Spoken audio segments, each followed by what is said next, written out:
Hello everyone, final revision में आपका स्वागत है और मैं हूं यश। आज के वीडियो में हम इंटरनल सिक्योरिटी के तहत संगठित अपराध या ऑर्गेनाइज्ड क्राइम तथा टेररिज्म या आतंकवाद के बीच संबंध को देखेंगे। चलिए वीडियो स्टार्ट करते हैं। सबसे पहले जाने संगठित अपराध क्या होता है। तो ये ऐसी घटनाएं हैं जिसके तहत अपराधी तत्व अपनी गतिविधियों को अंजाम देने के लिए राष्ट्रीय, अंतर्राष्ट्रीय अथवा स्थानीय स्तर पर केंद्रीकृत मशीनरी के रूप में काम करते हैं। और संगठित अपराधों में मानव सुरक्षा, शांति आदि को खतरा होता है। ये पूरे विश्व के आर्थिक, सामाजिक, राजनीतिक स्थिति और नागरिक विकास को भी प्रभावित करते हैं। इसके तहत नशीले और मादक पदार्थों की तस्करी, मानव तस्करी, हथियार और विस्फोटक पदार्थों के अवैध व्यापार, जाली मुद्रा, सांस्कृतिक वस्तुओं की चोरी और उनका अवैध व्यापार, आतंकवादी घटनाएं, मोटर वाहनों की चोरी और उनका अवैध व्यापार, जबरन धन वसूली और समुद्री डकैती आदि आते हैं।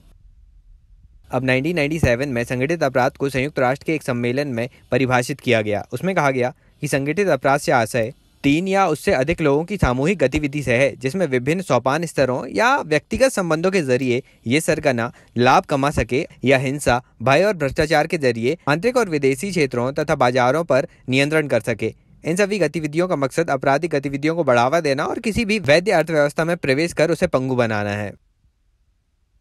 अब ये संगठित अपराध अंतर्राष्ट्रीय रूप से भी वैश्विक रूप में फैल रहा है। ये अधिकतर भ्रष्टाचार के जरिए फलता फूलता है।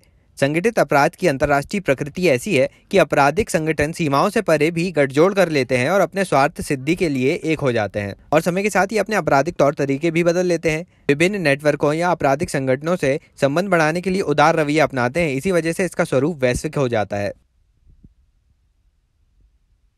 अब आगे बात करते हैं अंतर्राष्ट्रीय संगठित अपराध या इंटरनेशनल ऑर्गेनाइज्ड क्राइम के बारे में। वर्ष 2010 में संयुक्त राष्ट्र के एक सम्मेलन में साइबर अपराध, सांस्कृतिक वस्तुओं की तस्करी, पायरेसी, पर्यावरण अपराध, मानव अंगों की तस्करी और नकली दवाएं बनाने को अंतर्राष्ट्रीय संगठित अपराध के रूप में चिन्हित किया गया था और कहा गया कि ऐसे अपराधों से निपटने के लिए नए तरह के कानूनों के तौर तरीके अपनाने की आवश्यकता है। अब इन अपराधों में सांस्कृतिक वस्तुओं के अवैध व्यापार में नीलामी प्रक्रिया, इंटरनेट की खरीद आदि भूमिगत तरीके से अंतर्राष्ट्रीय स्तर पर अवैध कार्य किया जा रहा है। और सांस्कृतिक वस्तुओं को अवैध तस्करी से न केवल इन वस्तुओं को नुकसान पहुंचता है, बल्कि ये क्षेत्र विशेष से लुप्त भी होती जा रही हैं और यह वस्तुएं सदियों से किसी समाज का हिस्सा भी रही होती हैं। इससे उस समाज की भावनाएं भी प्रभावित होती हैं और तस्करी से प्राप्त धन का अवैध यूज भी किया जाता है। फिर पर्यावरण संबंधी अपराध में जंगली जानवरों की हत्याएं, वनों की कटाई, वन्य जीवन और जंगलों पर प्रतिकूल प्रभाव भी पड़ा है। इसमें औषधि के लिए वनों की कटाई, विभिन्न सींग, खाल, हड्डियों आदि के लालच में जानवरों का शिकार आदि सम्मिलित होते हैं। फिर साइबर अपराध हम पहले ही देख चुके हैं। और पहचान संबंधी अपराध में कंप्यूटराइज्ड प्रणाली के तहत बैंकिंग, खरीदारी, यात्रा, पर्यटन और सामाजिक सहायता हासिल करने के लिए इसका उपयोग किया जाता है। इसमें शारीरिक पहचान संबंधी आंकड़े होते हैं जिन्हें बायोमेट्रिक्स कहा जाता है। कोशिका संबंधी आंकड़ों को डीएनए पहचान कहा जाता है। सभी आंकड़ों का यूज आर्थिक और वित्तीय संस्थानों से धोखाधड़ी करने के लिए किया जा सकता है और पासवर्ड हैक करके भी वित्तीय अपराधों को बखूबी अंजाम दिया जा सकता है। फिर अगला है पायरेसी, जिसमें समुद्री डकैती की बात कही जाती है और इसके अलावा मानव अंगों की तस्करी भी एक बड़ा मुद्दा है। अब आगे United nation office on drug and crime की रिपोर्ट देखते हैं। 2012 में यह रिपोर्ट जारी की गई थी। इसमें इस बात पर गंभीर चिंता व्यक्त की गई कि इंटरनेट का प्रयोग आतंकवादी कार्यों के लिए हो रहा है। 2011 में संयुक्त राष्ट्र महासभा द्वारा बनाए गए अपने प्रस्ताव में प्रस्ताव संख्या 66/178 में United nation office on drug and crime को मैंडेट दिया गया कि आतंकवाद निरोध क्षेत्र में विशेषीकृत वैधानिक ज्ञान को विकसित करें और आतंकवादी उद्देश्यों के लिए इंटरनेट के प्रयोग जैसे मुद्दे पर संवेदनशीलता के साथ काम करें। संयुक्त राष्ट्र संघ के महासचिव के आतंकवाद निरोधी क्रियान्वयन टास्क फोर्स को भी यह जिम्मेदारी सौंपी गई। इसके बाद आगे United Nation convention and draft against organised crime की बात करते हैं। इसमें अंतर्राष्ट्रीय संगठन अपराध के खिलाफ संयुक्त राष्ट्र महासभा के 55वें सत्र में वर्ष 2000 में इस संबंध में मसौदा तैयार किया गया। वर्ष 2003 में इसे लागू किया गया और इसके माध्यम से अंतर्राष्ट्रीय समुदाय ने संगठित अपराध का मुकाबला करने के लिए अपनी प्रतिबद्धता व्यक्त की। यह सम्मेलन विभिन्न देशों को संगठित अपराध पर रोकथाम और नियंत्रण के लिए एक ढांचा उपलब्ध कराता है और इसमें सहयोग देने के लिए एक प्लेटफॉर्म भी तैयार करता है। आगे आता है ब्रिक्स मादक द्रव्य रोधी कार्य समूह। मादक द्रव्यों के व्यापार से गैरकानूनी धन का प्रवाह उत्पन्न हो रहा है, जो वैश्विक सुरक्षा में गंभीर चुनौती है। शांति, स्वास्थ्य, स्थिरता के लिए भी खतरा है। इसीलिए इस चुनौती से निपटने के लिए 2015 में ब्रिक्स मादक द्रव्य रोधी कार्य समूह का सृजन किया गया। यह समूह मादक दवाइयों, मादक पदार्थों के अवैध व्यापार और प्रणेताओं को रोकने संबंधी मुद्दे से निपटने में सहायता करने के लिए कार्य करेगा। अब आगे देखते हैं कि संगठित अपराध और आतंकवाद के बीच संबंध किस तरह से होते हैं। पहला है सहयोग का संबंध। इसमें आतंकवाद और अपराधी समूह के लिए यह जरूरी है कि वे दोनों अपने रास्ते में आ रही स्वाभाविक अड़चनों को दूर करें और उसके लिए सहयोग करें। अब देखिए, इन दोनों समूहों में अंतर होता है उनके उद्देश्यों और लक्ष्यों में। जहां आतंकवादी समूह किसी राजनीतिक एजेंडे के तहत काम करते हैं, वहीं संगठित अपराधी मात्र अवैध कमाई के लिए अपनी गतिविधियों को अंजाम देते हैं। देखिए, इनका सहयोग ऐसे होता है कि अगर कोई समूह किसी खास क्षेत्र पर नियंत्रण रखता है जो दूसरे समूह के संचालनात्मक उद्देश्य के लिए सामरिक दृष्टि से महत्वपूर्ण है, तो यह एक अलग प्रकार का उपभोक्ता सेवा प्रदाता स्थिति उत्पन्न हो जाती है। यहाँ माल प्रेषण या सुरक्षा प्रदान करने जैसी बातों का ध्यान दिया जा सकता है, जिससे कि मुनाफे की हिस्सेदारी की जा सकती है। मतलब एक समूह का किसी स्थान पर प्रभुत्व होना दूसरे के लिए फायदेमंद भी सिद्ध हो सकता है, यदि उसे उसके उद्देश्यों की पूर्ति करना है तो। लेकिन ये जो सहयोग है, ये लंबे समय तक नहीं चल सकता। इनके मध्य सहयोग होता भी है तो कम समय के लिए होता है। अगला संबंध है सह अस्तित्व का। देखिए, आतंकवादी समूह और संगठित अपराध करने वाले समूह दोनों ही भले ही एक दूसरे के साथ सहयोग नहीं कर रहे हैं, लेकिन एक पर्टिकुलर स्थान पर वह दोनों सह अस्तित्व में हो सकते हैं और अपना अलग अलग अस्तित्व भी बनाकर रख सकते हैं। इन दोनों की ही उपस्थिति वहां की शासन व्यवस्था के लिए खतरा उत्पन्न हो सकती है। इसका कारण यह है क्योंकि ये दोनों ही समूह ऐसे क्षेत्रों में अपनी गतिविधियों का अंजाम देते हैं जहां पर इनके अनुकूल आधारभूत ढांचा उपस्थित हो। अगर किसी क्षेत्र में संगठित अपराध समूह और आतंकवादी समूह दोनों उपस्थित है, तो दोनों वहां की आकर्षक सामाजिक, आर्थिक, राजनीतिक विशेषताओं को बरकरार रखने या उनसे फायदा उठाने की दिशा में साझा प्रयास करते नजर आ सकते हैं। इन दोनों के मध्य अगला संबंध है समायोजन अथवा एकीकरण का संबंध। अपराधियों और आतंकवादियों की गतिविधियों के बीच गठजोड़ स्थापित करने के लिए किसी तीसरे संगठन की आवश्यकता नहीं होती। ये दोनों एक निकाय के रूप में अपनी गतिविधियों को अंजाम देते हैं। संगठित अपराध नेटवर्क व्यापारिक हितों को सुरक्षित रखने के लिए आतंकवादी तरीके का इस्तेमाल कर सकता है, और आतंकवादी समूहों के लिए भी इस तरह की क्षमताओं का विकास करना इस लिहाज से लाभदायक है क्योंकि वे अवैध गतिविधियों से उन्हें काफी धनराशि हासिल होती है, जो उनके कार्य संचालन में मददगार भी साबित होती है। अब अवैध गतिविधियों से कई बार इतनी धनराशि मिलने लगती है कि राजनीतिक उद्देश्यों को हासिल करने के लिए बने ये आतंकवादी संगठन आपराधिक संगठनों में भी तब्दील हो जाते हैं। लाभ कमाने का उनका उद्देश्य राजनीतिक लक्ष्यों पर भी हावी होने लगता है। अब इनके आगे बढ़ने का कारण निष्प्रभावी प्रशासन और प्रशासनिक लापरवाही होता है। अब आगे देखते हैं कि आतंकवाद और संगठित अपराध में अंतर क्या होता है। तो जो आतंकवाद होता है ना, वो सत्तारूढ़ सरकार की यथास्थिति में परिवर्तन कर उसे गिराने के उद्देश्य रखता है, और आतंकवाद मुख्यतः भय और डर फैलाने की रणनीति पर काम करता है और आम जनता में भय फैलाकर इसका प्रसार होता है। लेकिन वहीं संगठित अपराध जो है, वह मौजूदा सरकार के साथ साथ एक समांतर सरकार की स्थापना करता है। सरकार की यथास्थिति में कोई भी बदलाव परिस्थिति जन्य होता है, मतलब ये सरकार के साथ रहकर ही सुगमता से पनपता है। फिर आतंकवाद अपने उद्देश्यों के लिए हिंसक तरीके को अपनाता है, वहीं संगठित अपराध गैर हिंसक गतिविधियों पर अपने उद्देश्यों की प्राप्ति करता है। आगे आतंकवाद अपने उद्देश्यों को हासिल करने के लिए क्षेत्रीय, राष्ट्रीय और धार्मिक भावनाओं को भुनने के द्वारा राजनीतिक उद्देश्यों की प्राप्ति के लिए कार्य करता है, वहीं संगठित अपराध आर्थिक उद्देश्य की प्राप्ति के लिए कार्य करता है। जानते हैं कि भारत में संगठित अपराध और आतंकवाद के बीच क्या संबंध है। देखिए, इसमें मुख्यतः आते हैं नॉर्थ ईस्ट और कश्मीर के क्षेत्र। सबसे पहले कश्मीर को देखें तो यहाँ पर जबरन वसूली या ऐसे वसूली करने से संबंधित धन का उपयोग ज्यादा नहीं होता। इसमें मुख्यतः फंडिंग की जाती है पाकिस्तानी खुफिया एजेंसी ISI के द्वारा। वे जो भी मादक पदार्थों की तस्करी से धन कमाते हैं, उस अवैध धन का उपयोग कश्मीर में आतंकवाद को बढ़ावा देने के लिए करते हैं। यहाँ हवाला व्यापार से जुड़ी गतिविधियां भी काफी तेज हैं। फिर कश्मीर में संगठित अपराध और आतंकवाद के बीच कड़ी का काम नकली नोट कर देते हैं। दोनों समूह आपस में मिलकर नकली नोटों के भारत में प्रसार को बढ़ावा देते हैं। कश्मीर में ना सरकारी संसाधनों में आतंकवादियों के हाथ नहीं पहुंच पाते, लेकिन बाहर से आने वाला धन कश्मीर में सक्रिय आतंकवादियों तक पहुंचता है, जैसे पाकिस्तान और खाड़ी क्षेत्रों से भेजा गया धन। बात करें पूर्वोत्तर क्षेत्रों की, तो यहाँ पर अनेक आतंकवादी संगठनों का दबदबा है। ये संगठन सीधे लोगों से धनराशि एकत्रित करते हैं। कुशासन और कुप्रबंधन के चलते सरकार की अधिकतर धनराशि अप्रत्यक्ष रूप से इन आतंकी संगठनों के पास पहुंच जाती है। ऐसा सरकारी अधिकारियों को डरा धमकाकर और आतंकवादी समूहों के पसंदीदा व्यक्तियों को सरकारी ठेके देने के लिए मजबूर करके किया जाता है। आतंकवादी विभिन्न वित्त का पोषण जबरन वसूली करके, अपहरण के अलावा मादक पदार्थों का अवैध व्यापार करके भी करते हैं। यहाँ पर अवैध हथियारों और अवैध मादक पदार्थों के व्यापार से धन एकत्रित होता है। आगे देखते हैं कि जालसाजी, पायरेसी, तस्करी आदि का संगठित अपराध के रूप में आतंकवाद से किस तरह संबंध होता है। भारत के प्रमुख व्यावसायिक संगठन फिक्की द्वारा वर्ष 2013 में काउंटरफिटिंग या जालसाजी, पायरेसी और स्मगलिंग राष्ट्रीय सुरक्षा के समक्ष बड़े खतरे शीर्षक से महत्वपूर्ण रिपोर्ट प्रकाशित की गई। रिपोर्ट क्या कहती है वो देखिए। विभिन्न वस्तुओं और तेलों की तस्करी, जालसाजी, मादक पदार्थों की तस्करी, पायरेसी, आभूषणों तथा पत्थरों का व्यापार, हथियार और विस्फोटकों का व्यापार, अपहरण, फिरौती, मनी लॉन्ड्रिंग आदि आतंकवाद के वित्तीयन के प्रमुख स्रोत के रूप में अपनी भूमिका निभा रहे हैं। ईरान, कंबोडिया, चीन, रूस, तंजानिया तेल तस्करी की समस्या का सामना कर रहे हैं। अवैध हीरा व्यापार आतंकवाद को वित्त पोषित करने वाला एक अन्य महत्वपूर्ण स्रोत है। जालसाजी और पायरेसी डायरेक्ट और इनडायरेक्ट दोनों रूपों में आतंकवाद को वित्त पोषित कर रहे हैं। फिक्की के अनुसार कुछ अपराधी समूह बाजार में जालसाजी सामानों को विनिर्मित करते हैं और उनका विक्रय भी करते हैं। इसके अलावा कुछ आतंकवादी संगठन सोने, संगीत और फिल्म, डीवीडी, कंप्यूटर के भागों, सिगरेट आदि की तस्करी कर धन एकत्रित कर रहे हैं। फिक्की ने इंटरपोल के नेतृत्व में कई 2012 में चलाए गए ऑपरेशन ब्लैक पोसाइडन का उदाहरण दिया। इस ऑपरेशन के तहत ऐसी वस्तुओं को निशाना बनाया गया जिनका पार राष्ट्रीय संगठित अपराध समूहों द्वारा वैधानिक रूप से व्यापार किया गया था। इन जालसाजी उत्पादों में computer, pharmaceuticals, agrochemicals, electronics, alcohol और सिगरेट आदि शामिल थे। इस ऑपरेशन के तहत 120 मिलियन पाउंड के मूल्य के बराबर वस्तुओं को जब्त किया गया था। देखिए, ये पूरी रिपोर्ट इसलिए बताया मैंने कि कितना बड़े अमाउंट में फायदा होता है और ये खतरा उत्पन्न कर सकती हैं।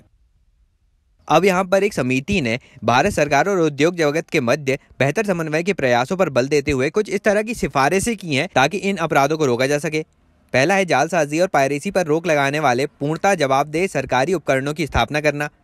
ऐसे अपराधों के दोषियों पर अभियोग चलाना तथा जांच पड़ताल के लिए प्रवर्तनकारी निकायों की सहायता प्रदान करने के लिए कानूनों और विनियमों को सुदृढ़ीकृत करना। समग्र उद्योग क्षेत्रों को ध्यान में रखकर एंटी काउंटरफिटिंग, पायरेसी और तस्करी की समस्या के मानक तकनीकी समाधानों का निर्माण और क्रियान्वयन करना तथा उपभोक्ताओं और प्रवर्तनकारी निकायों में इन समस्याओं से निपटने के लिए अधिक प्रभावी ढंग से जागरूकता का भी निर्माण करना। ये सारी सिफारिशें की गई थी। अब आगे जानते हैं कि विभिन्न अवैध गतिविधियों और आतंकवाद के बीच क्या संबंध होता है। सबसे पहला है मादक पदार्थों की तस्करी और नार्को आतंकवाद। नार्को टेररिज्म की धारणा पेरू के राष्ट्रपति बेलांडे टेरी ने प्रस्तुत की थी। टेरी ने इस शब्द का प्रयोग कोकीन तस्करी करने वालों द्वारा पुलिस के खिलाफ हमले की गतिविधि के लिए एक निश्चित अर्थ के रूप में किया था। पेरू का माओवादी विद्रोही समूह कोकीन तस्करों के साथ नेटवर्क स्थापित कर चुका है, ऐसी आशंका वहां की पुलिस को थी। अब भारत में नार्को टेररिज्म के लिए मुख्यतः पाकिस्तान, अफगानिस्तान, म्यांमार जैसे कुछ क्षेत्र जिम्मेदार हैं। जम्मू कश्मीर के उग्रवादियों, पंजाब और उत्तर पूर्वी राज्यों में कुछ विद्रोही समूह को अपनी गतिविधि चलाने के लिए नार्कोटिक्स के अवैध व्यापार से धन हस्तगत होता है। नेपाल और पाकिस्तान से हशीश तस्करी कर भारत में भेजी जाती है। भारत पाकिस्तान सीमा गोल्डन क्रिसेंट के नजदीक होने के कारण भारत के नार्को आतंकवाद की संभावना भी बढ़ जाती है और पाकिस्तान, अफगानिस्तान के क्षेत्रों में उत्पादित ड्रग्स से पाक प्रायोजित सीमा पारी आतंकवादी गतिविधियों का वित्त पोषण किया जाता रहा है। गोल्डन क्रिसेंट में उत्पन्न हशीश की तस्करी गुजरात, राजस्थान, पंजाब, जम्मू कश्मीर के मार्गों से होती है। पहले सिख उग्रवाद के उदय के साथ पंजाब ड्रग्स तस्करी का प्रमुख मार्ग बन गया और लाहौर फाजिल्का दिल्ली मार्ग प्रमुख तस्कर मार्ग के रूप में उभरे। उग्रवाद के पनपने के साथ ही 1995 से ही जम्मू कश्मीर में नशीले पदार्थ, खासकर हीरोइन की तस्करी प्रारंभ हो गई। पुंछ, जम्मू, फिर पठानकोट, अमृतसर आदि से होते हुए मुंबई में यह तस्करी का माल पहुंचता रहा। फिर पाकिस्तान के आईएसआई, सेना और नारकोटिक्स के मध्य गठजोड़ के कारण आईएसआई द्वारा उत्तर पश्चिमी सीमा प्रांत में पाई जाने वाली स्थानीय जातियों को नशीले पदार्थों और धन का लालच देकर आतंकवादी गतिविधियों को अंजाम देने के प्रयास किए जाते रहे हैं। अब इसके अलावा भारत और बांग्लादेश सीमा में भी तस्करी देखी गई है। इसकी सीमा में बाढ़ न होने के कारण यहाँ मानव तस्करी, ड्रग्स और जाली नोटों की तस्करी होती है। इस सीमा पर पश्चिम बंगाल मानव तस्करी का पारगमन बिंदु है। अब यूनाइटेड नेशन ने मानव तस्करी को रोकने के लिए 2003 में प्रयास किए थे। इस कन्वेंशन का भारत भी हस्तकर्ता देश है। आपराधिक विधि संशोधन अधिनियम 2013 शोषण के लिए मानव तस्करी को प्रतिबंधित करता है, लेकिन इस अधिनियम और 1956 के अनैतिक तस्करी अधिनियम दोनों में ही बंधुआ मजदूरी का उल्लेख नहीं है। अब भारत के अधिनियम की बात करें तो मानव तस्करी रोकथाम, सुरक्षा और पुनर्वास विधेयक 2018 सामने आया था। इसमें मानव तस्करी बुनियादी मानवाधिकार का उल्लंघन करने वाला तीसरा सबसे बड़ा अपराध बताया गया। यह विधेयक अत्यंत कमजोर व्यक्तियों, विशेषकर महिलाओं, बच्चों को प्रभावित करने वाले घृणित और अदृश्य अपराधों से निपटने का समाधान प्रदान करता है। अब मानव तस्करी विधेयक 2018 की विशेषताओं को देखते हैं। यह विधेयक तस्करी के गंभीर रूपों जैसे जबरदस्ती मजदूरी, भीख मांगना, समय से पहले यौन परिपक्वता के लिए किसी व्यक्ति को रासायनिक पदार्थ या हार्मोन देना, विवाह और विवाह के छल के अंतर्गत या विवाह के बाद महिलाओं और बच्चों की तस्करी आदि शामिल करता है। व्यक्तियों की तस्करी को बढ़ावा देने और तस्करी में सहायता के लिए जाली प्रमाण पत्र बनाने, छापने, जारी करने या बिना जारी किए बांटने, पंजीकरण या सरकारी आवश्यकताओं के परिपालन को साक्ष्य के रूप में स्टिकर और सरकारी एजेंसियों से मंजूरी और आवश्यक दस्तावेज प्राप्त करने के लिए जालसाजी करने वाले व्यक्ति को सजा का प्रावधान है। इस विधेयक में प्रावधान है कि किसी भी पीड़ित को या शिकायत करने वाले की पहचान को प्रकट नहीं किया जाएगा, उसे गोपनीय रखा जाएगा और उनके बयान वीडियो कॉन्फ्रेंसिंग के जरिए दर्ज किए जाएंगे। आगे समयबद्ध अदालती सुनवाई और पीड़ितों को वापस भेजना संज्ञान की तिथि से 1 वर्ष की अवधि के अंदर होगा। जो भी पीड़ित बचाए गए उनकी सुरक्षा और पुनर्वास किया जाएगा। उन्हें शारीरिक और मानसिक आघात से निपटने के लिए 30 दिनों के अंदर अंतरिम सहायता दी जाएगी और अभियोग पत्र दाखिल करने की तिथि से 60 दिनों के अंदर उसे अधिकार स्वरूप उचित राहत दी जाएगी। इन सब कार्यों के लिए पहली बार पुनर्वास कोष बनाया गया, जिसका उपयोग पीड़ितों के शारीरिक, मनोवैज्ञानिक और सामाजिक देखभाल के लिए होगा। इसमें शिक्षा, कौशल विकास, स्वास्थ्य देखभाल, मनोवैज्ञानिक समर्थन, कानूनी सहायता और सुरक्षित निवास आदि शामिल है। आगे मुकदमों में तेजी से सुनवाई के लिए प्रत्येक जिले में विशेष अदालतों का गठन किया जाएगा। ये विधेयक जिला, केंद्र और राज्य स्तर पर समर्पित संस्थागत ढांचा बनाता है, जिसमें तस्करी की रोकथाम, सुरक्षा जांच, पुनर्वास कार्य के लिए ये उत्तरदायी होंगे। राष्ट्रीय जांच एजेंसी गृह मंत्रालय के अंतर्गत राष्ट्रीय स्तर पर तस्कर विरोधी ब्यूरो का कार्य करेगा। मानव तस्करी के लिए सजा न्यूनतम 10 वर्ष सश्रम कारावास से लेकर अधिकतम आजीवन कारावास और मिनिमम 1 लाख रुपए की दंड राशि होगी। फिर इस अपराध से प्राप्त धन की कुर्की और जब्ती कर इसे जब्त करने का प्रावधान है। अब विदेशों से भी इस कानून का समन्वय है। राष्ट्रीय तस्करी विरोध ब्यूरो विदेशी देशों और अंतर्राष्ट्रीय संगठनों के अधिकारियों के साथ अंतर्राष्ट्रीय तालमेल करेगा, जांच में अंतर्राष्ट्रीय सहायता देगा, साक्ष्यों और सामग्री, गवाहों के अंतर्राज्य सीमा पार स्थानांतरण में सहायता देगा, न्यायिक कार्यवाही में अंतर्राज्य और अंतर्राष्ट्रीय वीडियो कॉन्फ्रेंसिंग में भी सहायता देगा। तो ये था मानव तस्करी पर विधेयक 2018। अब आगे बात करते हैं वन्य जीव तस्करी और आतंकवाद में संबंध के बारे में। इसमें यूएनओ और इंटरपोल की रिपोर्ट कहती है कि सोमालिया के आतंकी समूह अल शबाब की वित्त प्राप्ति का मूल स्रोत वन्यजीव तस्करी और चारकोल व्यापार है। अब आतंकवादी समूह भी जानते हैं कि गैंडे के सींग, मूल्यवान वनी लकड़ियां, हाथी दांत आदि अंतर्राष्ट्रीय जगत में बहुत मूल्यवान वस्तुएं हैं और अफ्रीका अकेला अवैध चारकोल व्यापार से कई बिलियन डॉलर प्राप्त करता है, इसलिए इसकी तस्करी होती है। अब भारत में भी अवैध वन्यजीव व्यापार होता है। इसमें आतंकवादी समूह भी इससे संबंधित हैं। राज्यों की सीमाओं के पास फैलते वन्यजीव तस्करी, अपराधों के मामले आदि की जांच करने से पहले केंद्रीय अन्वेषण ब्यूरो को राज्य सरकारों की स्वीकृति लेनी पड़ती है। हाँ, लेकिन अब बीते कुछ वर्षों में वन्यजीव व्यापार में आतंकी समूहों की संलग्नता की सूचना पाकर भारत सरकार भी इस मामले में अधिक सचेत हो गई है। आगे देखते हैं कि मनी लॉन्ड्रिंग और आतंकवाद के बीच क्या संबंध होता है। अंतर्राष्ट्रीय अभिसमय के अनुसार एक व्यक्ति आतंकवाद के वित्तीयन का अपराध करता है यदि वह किसी भी तरीके प्रत्यक्ष अथवा अप्रत्यक्ष, इच्छा या अनिच्छा से इस उद्देश्य के साथ वित्त का एकत्रण करता है अथवा उपलब्ध कराता है कि उससे किसी अपराध को अंजाम दिया जा सके, तो वह व्यक्ति आतंक के वित्तीयन से संबंधित अपराधी है। अब आतंकी गतिविधियों के लिए जो धन दिया जा रहा है या वित्तीयन किया जा रहा है, उसमें मनी लॉन्ड्रिंग भी इन्वॉल्व होती है। इसमें यह धन भ्रष्टाचार, तस्करी, मानव के क्रय विक्रय या अन्य तरह की तस्करी करके कमाया जाता है और अवैध होता है। आगे जानते हैं बौद्धिक अधिकार संपदा संबंधी अपराध और आतंकवाद के मध्य संबंध। मतलब इसमें आईपीओ, इंटेलेक्चुअल प्रॉपर्टी राइट्स की बात की जा रही है। World Intellectual Property Organization copyrights, trademark, design, भौगोलिक संकेतक, प्रतीक आदि के रूप में बौद्धिक संपदाओं का संरक्षण करता है और विभिन्न प्रणालियों के माध्यम से यह अधिकार प्रदान करता है किसी भी इकाई या व्यक्ति को। अब कोई भी संगठित आपराधिक समूह जाली वस्तुओं के उत्पादन और उनके व्यापार के जरिए वर्ल्ड इंटेलेक्चुअल प्रॉपर्टी राइट्स के ट्रेडमार्क मानकों का उल्लंघन करता है। इसके अंतर्गत जाली ब्रांडिंग, पैकेजिंग, नकली वस्तुओं का व्यापार, नकली दवाइयां, जाली आभूषण, कॉस्मेटिक्स, सॉफ्टवेयर के व्यापार आदि के माध्यम से वह अवैध रूप से धन कमाता है और इसका यूज आतंकवादी या आपराधिक गतिविधियों में करता है। आगे जानते हैं साइबर अपराध और आतंकवाद के मध्य संबंध क्या है। तो इसमें आतंकी समूह या संगठित आपराधिक समूह या तो मनी का फ्रॉड कर सकते हैं साइबर हैकिंग के माध्यम से या अन्य साइबर अपराधों के माध्यम से, और किसी भी देश की सुरक्षा पर भी चुनौती उत्पन्न कर सकते हैं। चलिए आज के लास्ट टॉपिक में जानते हैं कि संगठित अपराध और आतंकवाद के बीच संबंध को निपटाने के लिए कौन कौन से तरीके हम अपना सकते हैं। कुछ सुझाव देख लेते हैं इसके। तो पहले तो केंद्र सरकार पहले से ही संगठित अपराधों को रोकने के लिए जांच एजेंसी या विशेष एजेंसी बनाने को सोच रही है। इसके अलावा राजनीतिक, प्रशासनिक, संगठित अपराध के गठजोड़ को तोड़ने के लिए आर्थिक कानूनों को कठोर बनाकर प्रभावी रूप से लागू किया जाना चाहिए। विशेष त्वरित न्यायालयों के माध्यम से समयबद्ध कार्रवाई कर दंड दिया जाना चाहिए। धन के स्रोतों पर नियंत्रण किया जाना चाहिए ताकि आतंकी और संगठित अपराधी अपनी आरामदायक स्थिति से बाहर आएं और उन्हें पहचाना जा सके। सीमाओं की भी सुरक्षा बढ़ाई जानी चाहिए। वहीं गुप्तचर व्यवस्था को मजबूत किया जाना चाहिए। साइबर सुरक्षा पर विशेष ध्यान दिया जाए और अंतर्राष्ट्रीय सहयोग और सुरक्षा एजेंसियों में समन्वय स्थापित हो। जो भी आतंकवादी क्षेत्र हैं उन्हें बातचीत, समझौते और विकास कार्यों के माध्यम से जन समर्थन वहां पर प्राप्त करना चाहिए। तो ये सारी बातें थी संगठित अपराध और आतंकवाद के बारे में। आज का लेक्चर बस इतना ही। वीडियो अच्छा लगा तो लाइक कर दीजिए, ज़्यादा से ज़्यादा शेयर भी कीजिएगा। पहली बार चैनल पर आ रहे हो तो चैनल सब्सक्राइब ज़रूर करना है। अभी बहुत कुछ आना बाकी है।